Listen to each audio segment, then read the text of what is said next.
शेतकऱ्यांसाठी मी माझं आयुष्य झोकून दिलं आणि आई तारुण्यामध्ये 5 गुन्हे माझ्यावर अंगावर दाखल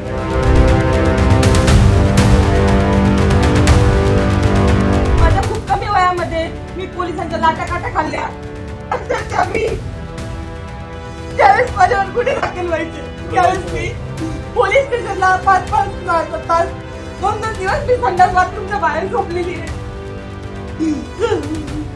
राज्यात निवडणुकीची रणधुमाळी सुरू असतानाच पुण्याच्या राजकारणात एक अनपेक्षित आणि धक्कादायक वाद उफाळून आलाय. प्रभाग क्रमांक 2 मधून भारतीय जनता पार्टीकडून उमेदवारी जाहीर होताच संपूर्ण शहरात राजकीय खळबळ उडाली. उमेदवारीची घोषणा होताच परिसरात बॅनर लागले, कार्यकर्ते सक्रिय झाले आणि प्रचार यंत्रणा वेगात आली. मात्र हा उत्साह फार काळ टिकला नाही. अवघ्या काही तासातच सोशल मीडियावर आरोपांची आणि जुन्या विधानांची तीव्र टीकेची लाट उसळली. उमेदवारांचं नाव ट्रेंडमध्ये आलं, मात्र प्रचारासाठी नाही तर विरोधासाठी.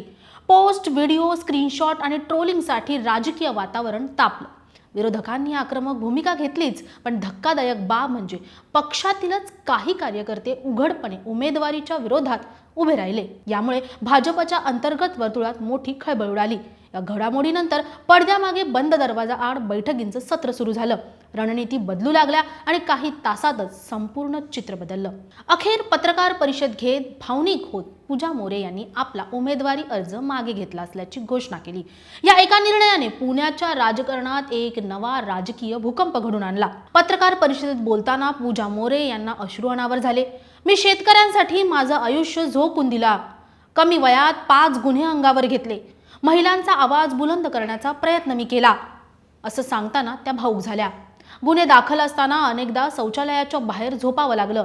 बिन लग्नाची मुलगी असूनही वडिलांनी मला सगळं करण्याची मुभा दिली, असं त्यांनी सांगितलं. राजकारण घाणेरडं असतं असं म्हणतात, पण तरीही मी संघर्ष केला, असं म्हणत त्यांनी आपल्या संघर्षमय प्रवासाला उजाळा दिला. पूजा मोरे यांचा प्रवास एक अत्यंत सामान्य कुटुंबातून सुरू झाला. धनंजय जाधव यांच्याशी लग्न करून त्या पुण्यात आल्या.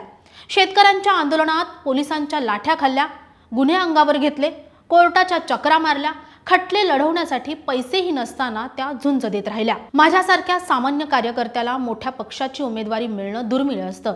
ते भाग्य माझ्या नशिबात आलं होतं. तळागाळातील लोकांसाठी न्याय देण्यासाठी मला या पक्षातून काम करायचं होतं, असंही त्या म्हणाल्या. मात्र आयुष्यात झालेल्या एका छोट्या चुकीचा मोठा बाऊ करत आपल्या विरोधात षडयंत्र रचल्याचा आरोपही त्यांनी केला. विरोधकांच्या प्रभाग पातळीवरतील टीमची आपण विक्टीम असल्याचं त्या स्पष्टपणे सांगत होत्या. दरम्यान पहलगाम हल्ल्यानंतर दिलेली प्रतिक्रिया आणि मराठा आरक्षण आंदोलनावेळी देवेंद्र फडणवीस यांच्यावर केलेल्या टीकेमुळे भाजप कार्यकर्त्यांकडून पूजा मोरे यांना प्रचंड टोल करण्यात आलं.